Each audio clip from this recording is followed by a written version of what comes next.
if you believe, which I do, that we're all here with a mission, with a Amen. purpose, with a message, you have to dedicate and commit yourself to finding out how you can get that word out to the world and do it in a meaningful way. To us, personal branding is the formalization, digitization, and monetization of your reputation.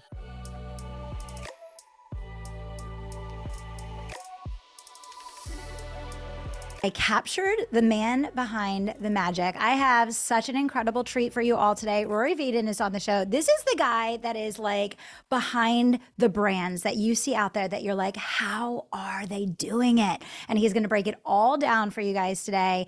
Rory, welcome to the show. I'm so excited that you're here. Thank you, Kelly. Yeah, I'm so excited to be here. I just had you on our podcast. I was blown away at just how experienced and professional and sharp and how much our values are aligned. I'm so impressed by you. So honored to be here with your people. Thank you. I'm so happy to have you here. Yeah, it's amazing, and I'm so glad that we finally connected and our worlds converged for sure. And what you do with personal brand and the way that you teach about personal brand is like it's perfect for the people that are listening in today. So, just a little bit. I mean, obviously, best-selling author, millions and millions of downloads on your TED Talk. I think you had 10 clients in the last year on the New York Times bestseller list. Is that right? Yeah, that's I true. mean, what? Yeah. Right? So, built companies, sold it, started another one, now co-founding the Brand Builders, organization as well as the show. But just give everybody a little bit of context. Like, when did you fall in love with brand building, and like, how did your story weave together to kind of get you to where you are today?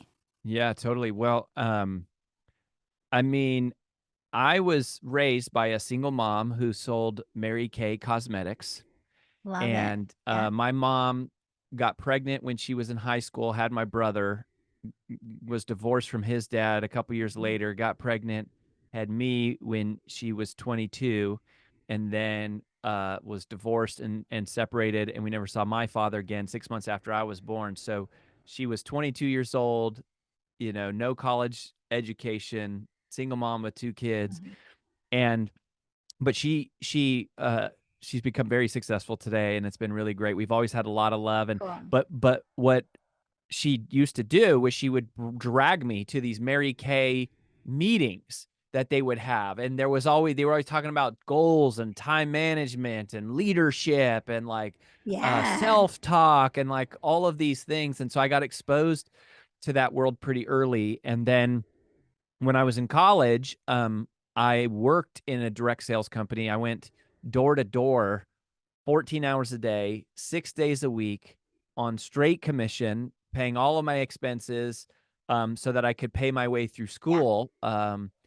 And, I didn't want to become a door to door salesperson. I was a Yeah. normal child. I wanted to grow up and sell Mary Kay, but it I didn't. love it. Um, I was around basically the entrepreneurial environment, the personal development environment, and I decided I saw a speaker. I'd seen several speakers over the years, like being in direct sales. They would bring them in, and I was like, "Gosh, this is what I want to do one day." And so I went up to one of them after, and I said, "I really want to do what you do." And they basically said, "Go do all of these things." And so I joined a contest called the World Championship of Public Speaking when I was in my 20s. I made it to the World Championship and lost, and then I made it back the next year, which was the top 10 in the world out of 25,000. And the next year I lost again actually, but I lost higher. I was the world champion, first runner up. It's amazing. And then we started a company that was teaching sales. So we were like, we're going to put on the biggest motivational conferences in the world, and we're going to like inspire people and change the Yeah. world. And we're in our 20s. And so the only thing we knew how to do was sell. So we did sales training conferences that we sold to sales people.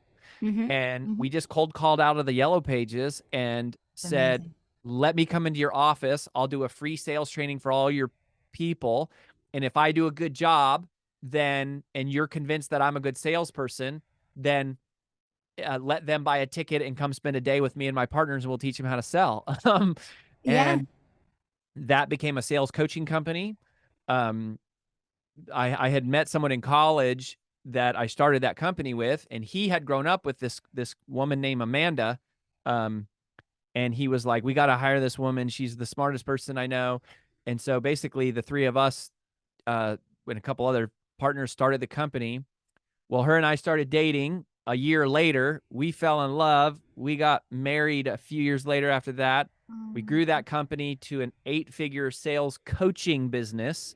mhm. We sold it. Um, that was along the way. I hit the New York Times bestseller list when I was 29 with my first Yeah. book, Take the Stairs. Then my second book came out with my TED Talk, How to Multiply Time, in 2015, and that went viral.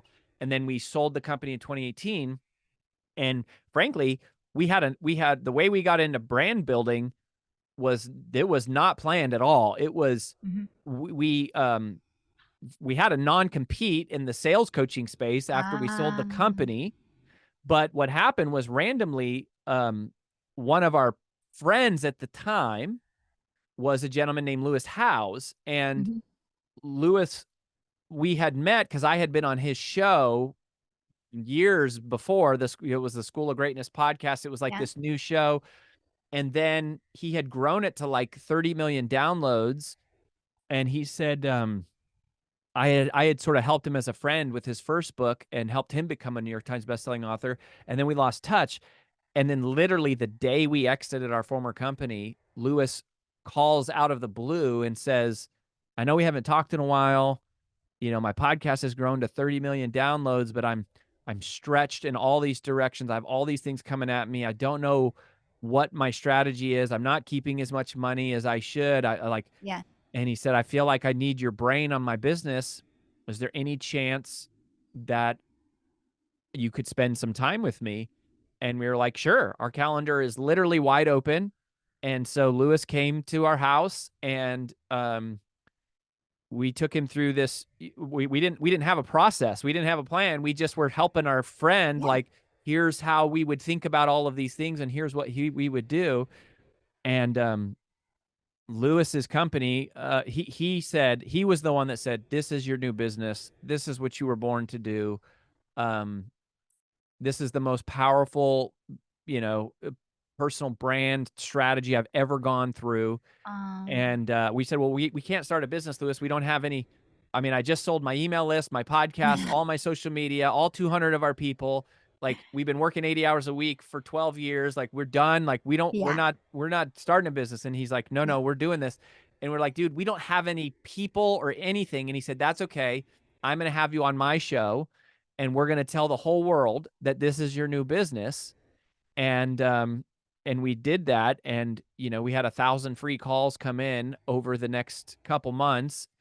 uh That's wild. and it's just, so we just celebrated our 5-year anniversary. We went from 0 to 8 figures again, and this time in 5 years. It took us like 10 Yeah. years last time. Yeah. Lewis has gone from 30 million downloads to over 500 million total downloads in the first couple years we were working together. And then from that, we have about 790 active clients. And then some of our private clients are people like Ed Milet and Amy Porterfield and Eric Thomas, the Yeah. hip hop preacher. And I mean, it just, the list goes on and on. So we've worked with a lot of high profile folks, but our real heart is just for mission driven messengers and Yeah. helping them, elevate their brand and make a difference in the world. Yeah. Oh my gosh. That's so powerful. I love that. And I love that he saw that in you. And it's so crazy because sometimes you can't see from inside the bottle, right? And then someone else like experiences that in you and is like, no, stop. Yeah, I mean, it was Incredible. not our plan. Lewis was the Yeah. one that called it. He straight up called it out. And Yeah. yeah, and here we are. So powerful. I think personal brands are just the most important, powerful thing that any of us can build because if you believe, which I do, that we're all here with a mission, with a Amen. purpose, with a message, you have to dedicate and commit yourself to finding out how you can get that word out to the world and do it in a meaningful way. So when you look at now 790 clients and you've helped so many people obviously to build these global brands, what are some of the things, Rory, that for you are like the non-negotiable essentials that you feel you really want to work with a client to establish really, really well to set the stage for massive brand growth like that? Yeah, totally. Well, I think a lot of it starts with people understanding what personal branding is and what it is not. And so often people assume that personal branding is things like social media and Mhm. websites and a podcast, or you have to write a book, or you have to become a speaker or a coach or a course creator. And we don't define it as, we don't think of it as any of those things. We think of it as something much more fundamental. To us, personal branding is the formalization, digitization, and monetization of your reputation. Mm, It's the formalization, so good. digitization, and monetization of your reputation. So personal branding is not new. Yeah. If it feels new to you, you're thinking about it wrong. It Mm-hmm. should feel Mm-hmm. familiar, because people will go, well, do I need a personal brand? Like, you can't even ask that question. That's like saying, do I need a reputation? It's like, you Yeah. have one. You have one. Everybody Yes. has one.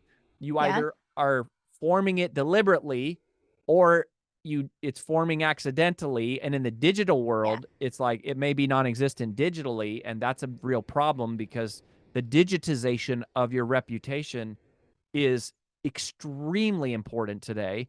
It's how Mm-hmm. value is assessed and measured in many ways, whether we like Yeah. it or not.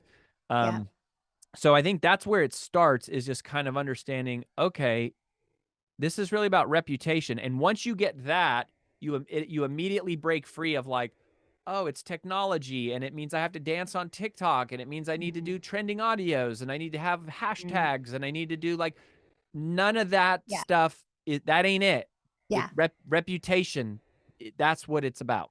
Yeah. Yeah. No, I love that. It's perfect. And that's so foundational to what we talk about here on the show. So someone has that understanding. They're like, all right, I got it.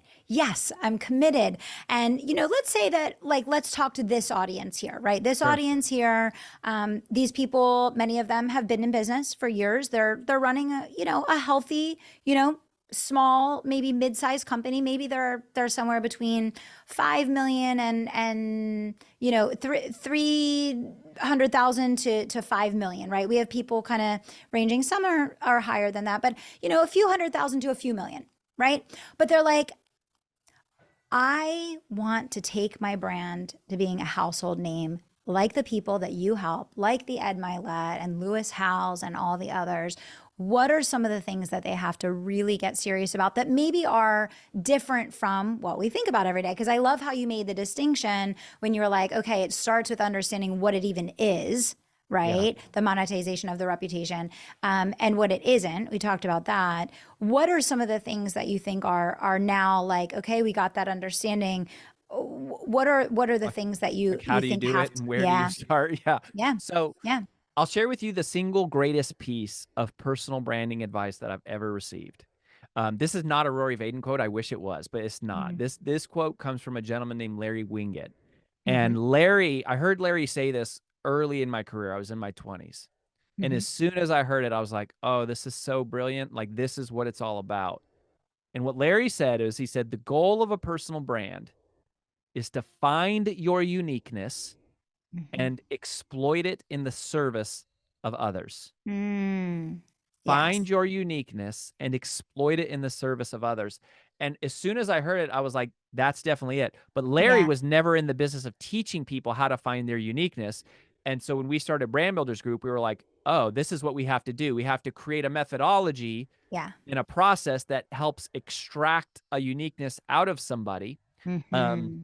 into something that we now call a brand positioning statement, which are like these kind of like Yeah. 6 core elements of what uniqueness is. And the the the first step in the process is one that almost everybody skips over.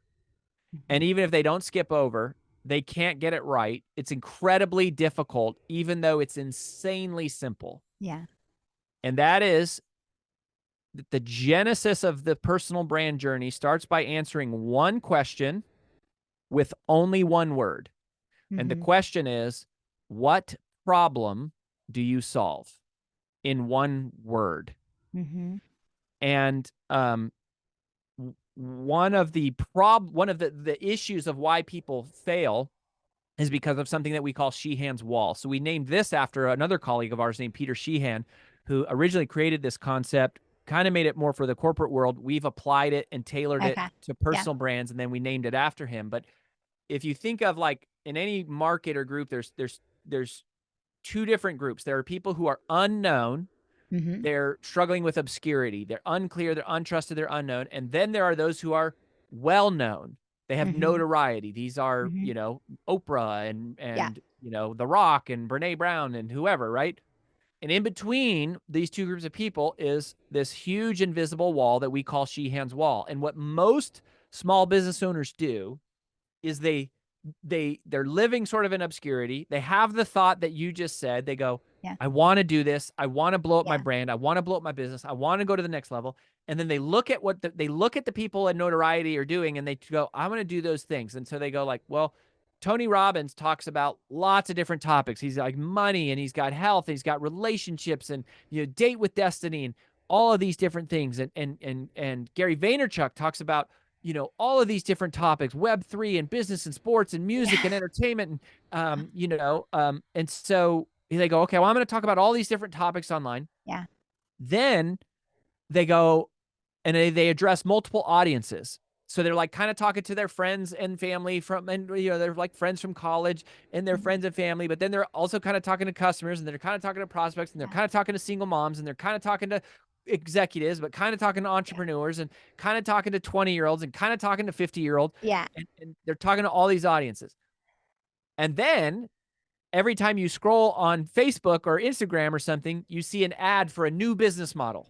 And it's like, Mm. the way to millions is to start a coaching company, or to launch a course, Yeah. or to do webinars, or to you should do a summit, or you should do in-person events, or Yeah. masterminds, or retreats, or Yeah. one-on-one coaching, or consulting, or certifications, or like write a book, all of these different business models. And so what happens is they're talking about all of these topics to all of these audiences with all these business models on all of these different platforms, and they literally are bouncing off the wall.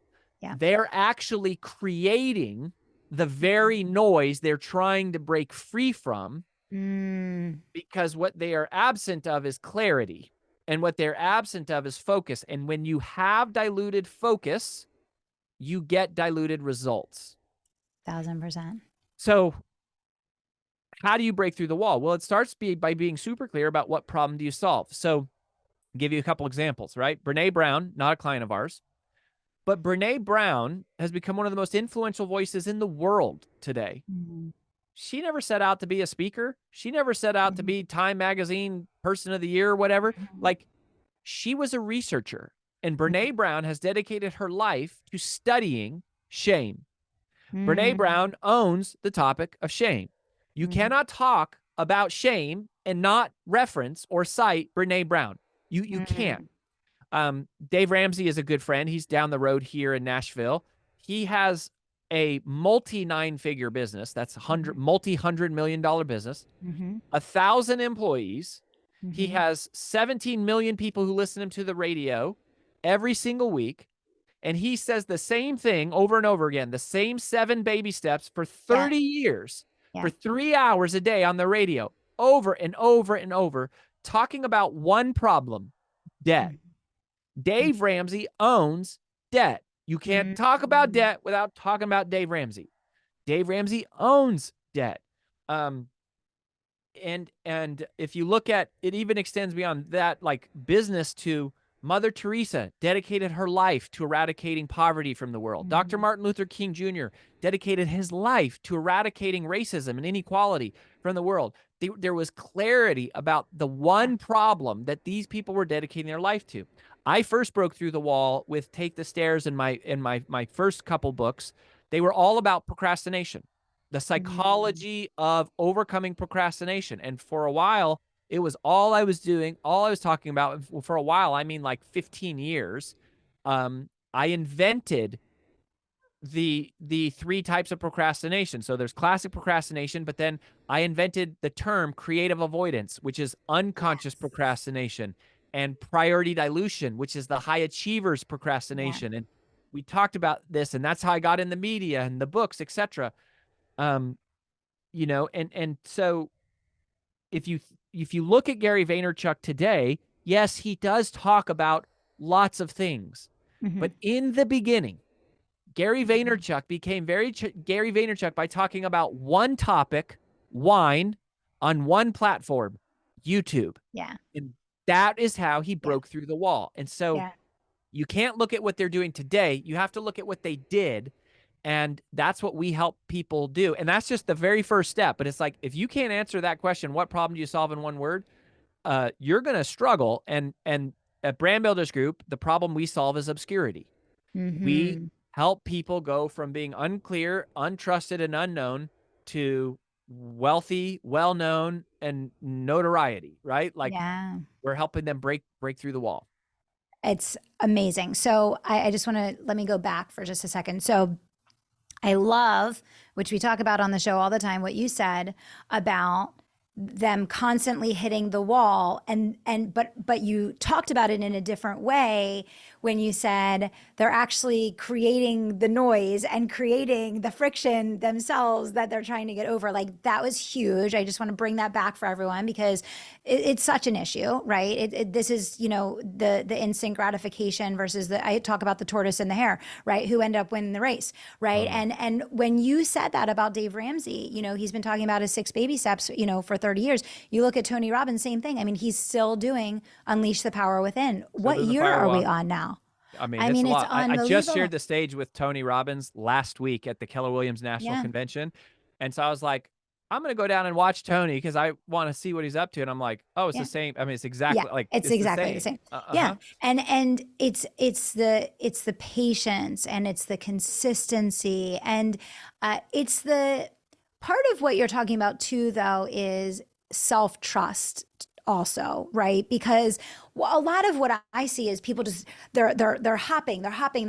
constantly hopping. They're hopping from course to program, they're hopping coaches, they're hopping business models, they're hopping strategies, they're hopping what their focus is because they don't trust themselves to have the courage. I always say it takes a lot more courage to continue than it does to start. Because in the Mm. beginning, you're so optimistic and you're exciting and everything is like fluffy and idealized in your mind. But then you get started and you're like, wow, this is really effing hard. Yeah. The courage comes in the continuance. So talk to me a little bit, Roy, like, how do you help people?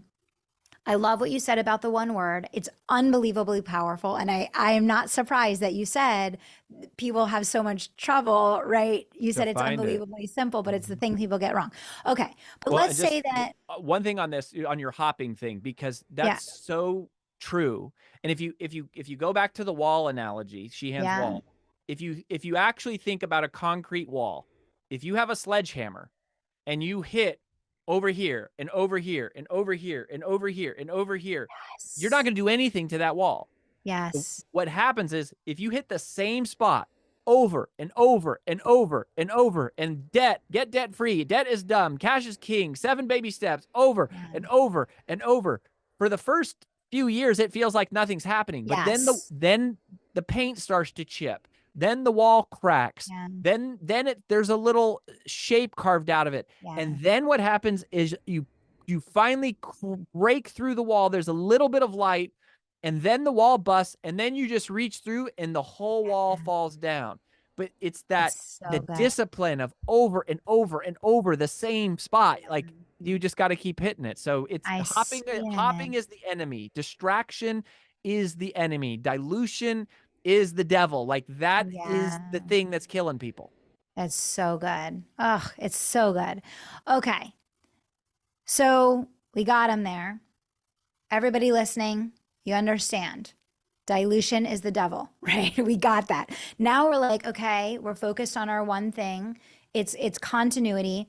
It's consistency. How do you help people once they get clear? Like, let's say this is you're coaching one of your clients and they're clear on their one thing now.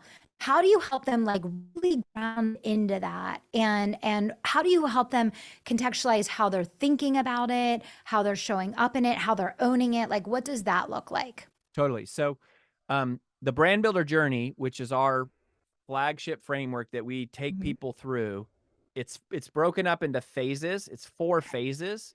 Okay. And it's, we have 14 different 2-day experiences Mm-hmm. that would take several years to complete typically. Mm-hmm. Mm-hmm. So finding your uniqueness is the first 2 days. We actually call it finding your brand DNA. So Okay. let's assume for a minute that we got through that, okay? Okay. Which, we always do. We never Yeah. we don't ever not find somebody's uniqueness, Yeah. but it takes a while. Yeah. It's not like you think about this for 30 seconds and it comes. So Yeah. if you nail that, what happens next is what we call captivating content. So captivating content, we then extrapolate your uniqueness into a body of work. Now, Mm-hmm.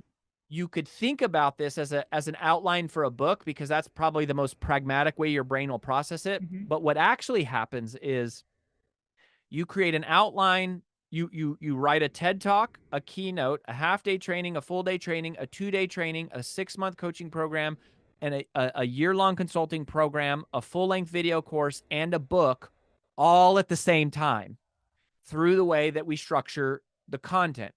And we've also had 6 clients create TED Talks that have gone viral with over 1 million views.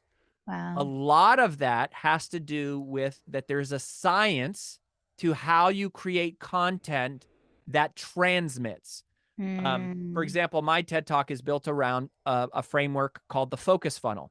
Mm-hmm. Lots of people talk about productivity and time management, but if you want the focus funnel, you have to get it from me because Mm-hmm. it came out of my head. No one Yeah. else has it. And if you want to learn about multiplying time, you have to learn about that from me. That's a Yeah. concept that I invented. Yeah. That was extrapolated out of my uniqueness that we turned into a visual framework, and that becomes captivating content. So that's a 2-day experience. The next 2-day experience is what we call world-class presentation craft. Okay. And I mentioned to you that I started in my journey. Yeah. Originally, my goal was to be a speaker. I never Yeah. wanted to be a podcaster or an author or an Yeah. online social media digital marketer. I wanted to be a speaker, right? Like my Mm-hmm. vision was I want to be in an arena full of Yeah. people like Keller Williams last week, 17,000 Yeah. people at this event, right? Like that was my dream. Yeah. So Yeah. I, for years, studied stagecraft. I'm talking about the psychology of laughter. How do Mm-hmm. you make an audience laugh on demand? I'm Mm-hmm. talking about advanced storytelling mechanics. I'm talking about how you use your voice, how you use your gestures, how do you use the stage in a way that creates an emotional experience Mm-hmm. for the listener. We also Yeah. teach things like how to sell from the stage. And I told you our first company was this big seminar business that we Yeah. built, and then we would sell coaching, right? So it's like there's an art to that and Yeah. a science to it, especially if you're trying to do it without being slimy and Mm-hmm. you're trying to, advance. And that's why I say we serve mission-driven messengers. Yeah. Um, so then that happens. So that's all phase 1. Phase 2, which is 3 other 2-day experiences, for time's sake and brevity's sake, I'll just lump that and call that the marketing phase. Okay. That is the phase that most people think of when today. That's like social media and funnels Mm-hmm. and ads and client acquisition and lifetime value and upsells and downsells and podcasting and YouTube Yeah. strategy. But that's only 1/4 of the Yeah. whole equation. Then in phase 3 is when you really break through the wall. Um, and in phase 3, we have what we call pressure-free persuasion. So it's our service-centered sales training methodology for selling high-dollar offers, like painless and easy. Yeah. Full keynote calendar, which is the business of speaking. Even Mm-hmm. if you're speaking for free, it's just getting how Yeah. do you get on the stages? Yeah. And then bestseller launch plan, which is most commonly the moment you break through the wall happens with a book launch. Mm-hmm. And nobody knows how to do book launches. Like literally we talk about how writers write, editors edit, publishers publish, distributors distribute, retailers retail, and nobody sells the book. And Yeah. what we specialize in is how do you sell the book? And then how do you make those sales count in the most optimized way for bestseller reporting? And people have no idea how all Yeah. that works. It's way more complicated than people Yes. realize. We don't let people buy their way onto bestseller lists Yeah. and game the system. We Yeah. just teach them, here's all the proven mechanics. Yeah.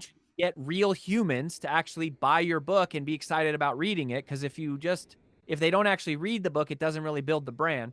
Yeah. And so that's how you break through the wall. And then phase 4, again, for brevity, we call it the scaling phase. And it's, Hmm. I think, a lot of like what you talked about on the podcast. Yeah. It's infrastructure and people and delegation Yeah. and hiring and systems, and that's going like, how do you go from, a personal brand to an 8-figure business? And that's a Yeah. very big. There's not very, even many of the biggest personal brands in the world, very few of them actually reach eight figures. Yeah. So anyways, that's the whole kind of like Yeah. enchilada. No, it's amazing. It's amazing. I have so many thoughts. Well, first of all, I love how every piece of your personal journey ended up becoming such a huge part of how you are helping people. And I just want to call that out because it's really, really cool that you were able to use those gifts in that way. One of the things that I say to people all the time is they totally discount their past. And so many times, Mm. all those experiences are all of our gifts that we've been accumulating. And you just like wrapped it all in. So that's so sharp, Kelly, that you zoned in right on that, because Yeah. here's what we realized. Okay. That is our secret, right? Yeah. Like, if Yeah. somebody has ever walked through an Yeah. airport and gone, how do I get my book on a shelf? And how do I get that New Yeah. York Times bestselling author? And how do I get to be the person speaking in front of 17,000 people? Yeah. I know that person more intimately than anyone I on this love that. planet, Yeah. right? Yeah. That is my life. That is my Yeah. entire life. And here's what we realized, that now we didn't know this when we started Brand Builders Group, but we now know this. And this is actually what you have just zeroed in on, is the Mhm. shortcut to finding somebody's uniqueness. So if we go all the way I back to get it. phase 1, I totally get it. Like I see it in your business. Like that's what I'm saying. Like I've never heard someone describe the way that they developed their own company in that way. And I 100%, like I see it. It's amazing. well, and Yeah. it's a pattern that we've Yeah. noticed. So once we started training strategists, and you know this because you've had other coaches and things, you would Yeah. go train them. Yeah. We started to realize something, and this is the secret. This is the greatest secret of all right here. We realized that for all of us, you are most powerfully positioned Hmm. to serve the person you once were. I totally agree with that. I couldn't agree more. I You are love that. most powerfully Yeah. positioned to serve the person you once were. And we Hmm. go, oh, that not only can you not discount your past, that is the future. Like, that Yes. That's is your it. uniqueness. That is That's the it. magic. Yeah. Yeah, that's it. That's incredible. Okay, I feel like there's so many other things I want to ask. I want to be cognizant of time. I feel like we need to have like 8 more hours of conversation about this But we can because have this more. is We it's can do so more. good. We have to do this again. But I do want to ask a question. How have you seen as you're working with people the psychology shift for them? Because I'm always fascinated. I always say that as you scale your business, it goes from like a doing game down here to a thinking game, right? And it's vision and it's strategy and it's almost like the intellectual approach to solving problems. I'm very interested in as you're working with someone and you get someone in your world that you're like, okay, this is happening. They're going to break through the wall. What are the psychological changes that you see, the changes in them? Like, I'm not talking tactic, right? But like, do you understand what I mean? Totally. Yeah. Yeah, yeah. Yeah, I mean, in one of the big catchphrases from my second book, Procrastinating on Purpose, 5 Permissions to Multiplying Time, which was what the TED Talk was about. The focus funnel is eliminate, automate, delegate, procrastinate, and concentrate. And in the delegate section, Mhm. we talk about how there's a big shift that you have to what got you here as a Yeah. performer won't get you there as a leader. And Yeah. you have to migrate your thinking from your job is not to do, your job is to make sure it gets done, right? That's the Mm-hmm. mindset shift of what we call a Yeah. multiplier. Yeah. Well, that same shift in many ways has to happen with there's many mental shifts that have to Yeah. happen. Yeah. Um, right? I think the biggest mental shift of all is realizing your personal brand is not ultimately about you. Mm-hmm. Your personal Ah, brand is so about good. the person you serve. It's about the audience. It is God's divine design of your Mm-hmm. life to reach back and help other people. That's what Mm-hmm. your personal brand. It's not Yeah. about private jets Yeah. and fancy Yeah. homes and like Yeah. all your famous friends. Like Mm-hmm. it's not necessarily like wrong or bad to do that, but it's Yeah. like that's not the essence of it. The Yeah. essence is service. Yeah. And um so that's a mindset shift. Um, a big mindset shift for people happens in the area of creating content where so here's another concept from uh procrastinating on purpose and multiplying time.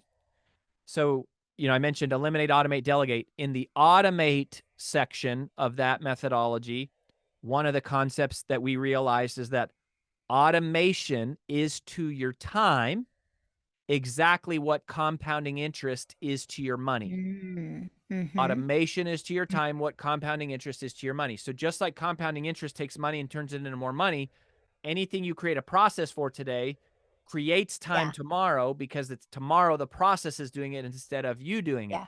Well, when it comes to creating content, a lot of people are frustrated because it's hard, right? Especially to do it well, right? Like to create 1,000 podcast episodes like you've done and to build, Yeah. hundreds of thousands of followers online and like the time and Yeah. muscle. It's like, yes, it's hard, but Yeah. every piece of content you create, it's like a soldier in your army, Yes. Oh, I right? love that. So good. every Yes. every video, every podcast is automating trust Yeah. for your personal brand. So Yeah. remember how I said phase 2 was the marketing phase, and that's like digital marketing. The entire goal for us in terms of how we think about that phase is to build an automated ecosystem around the messenger Mm-hmm. that does nothing but automate trust. It's Yes. just going, you've never met these people, but they're listening to 1,000 episodes of your podcast. Mm-hmm. You might not know them, but they know you. And Yeah. because they know you, they trust you. And because Yeah. they trust you, they will buy you, or if they won't buy you, they'll at least recommend you or they'll refer Yeah. you. And you can automate trust. And so we go, yes, it's hard to create content. Yes, it takes time. Yes, it takes strategy. Yes, it takes money. Yes, it is a massive pain, Yeah. but it automates trust at Yeah. scale. And Sure. even if it doesn't, as a mission driven messenger, the reason you started working with us is because you said you wanted to change the world. So push a button and change the world. Like Yeah. you're one button away. Yeah. And so that's a mindset shift. So there's a Yeah. lot, just like, I know you went from like building a 7-figure business to an 8-figure business really fast. Very few people do that. That takes Yeah. a lot of mindset Yeah. shifts. There's a series of mindset Yes. shifts, the psychology that has to change before you ever break through the wall. Yeah. Yeah. No, this was so good. I mean, the way I think, and this doesn't surprise me, but what you've been able to do is take things that are typically very complex and overwhelming and teach them in a way that is so simple and powerful that like a switch can flip. Like when someone gets it, they can really get it, right? And I think, I'm sure every single person listening to this show today like got one of those moments to really think differently about their brand, their business, what they're doing next, all of that. But I want them to be able to continue on this journey with you, Rory, because this was amazing. Where do they go next to like keep learning from you, take the next step? I'm Totally. sure people want more. Totally. Well, thank you. So, we actually do the first call for free with everybody. So we'll do a first strategy call and we'll lay out the whole system and show you this is exactly what we do. Perfect. If you want that call, just go to my Instagram profile and DM me the word call or comment on any of the posts, the word call. Love it. And then we'll send you information on that. So I'm just Instagram at Rory Vaden. Just go do that. Perfect. You know, I think that's the first step, right? Is just Great. you can follow along there and, you know, get other ideas and free samples. Awesome. Okay, so we're going to put all of your information down below and we'll put those instructions for you all as Okay. well. Rory, this was incredible. I have such an appreciation for just the power and the simplicity and giving structure to what you're doing the way that you are. And, you know, everyone here is a messenger with a mission. So I'm sure many of them will want to connect with you. So thanks for being here today. Yeah, thank you, Kelly. And just one last little thing, you know, if you are listening and you do feel that call to go like, I feel like I do have something I want to share with the world. We really believe that the calling on your heart is the result of a signal that's being sent out by somebody else, Mhm. and that person needs you much more Yeah, than you need them. Like they I are love that. seeking and searching and perhaps on their hands and knees praying Yeah, for answers to questions that you already solved and know like the back of your yeah, hand. And so the only reason you wouldn't do it typically is because you feel fear. yeah. Um, you know, am I going to do the right thing? I don't know the technology. I don't have the team, blah, blah, blah. It's all self-centered. Fear is so Yeah, self-centered, yeah. but there is no fear when the mission to serve is clear. So stay Mm, focused on who you're serving and that fear will go away. There is no fear when the mission to serve is clear. so good. I love it. So powerful. Thank you so much. Thanks for being here. Thanks for the work that you're doing, and to be continued. To be continued. Thank you so much for listening to the Kelly Roach Show. If you enjoyed this episode, do me two solids. Subscribe to the show so you never miss an episode, and leave us a review so other people can find the life-changing content that we share here. We're on our way to #1 and we need your help getting there. Thanks so much for being a part of the community and for tuning into the show each and every week.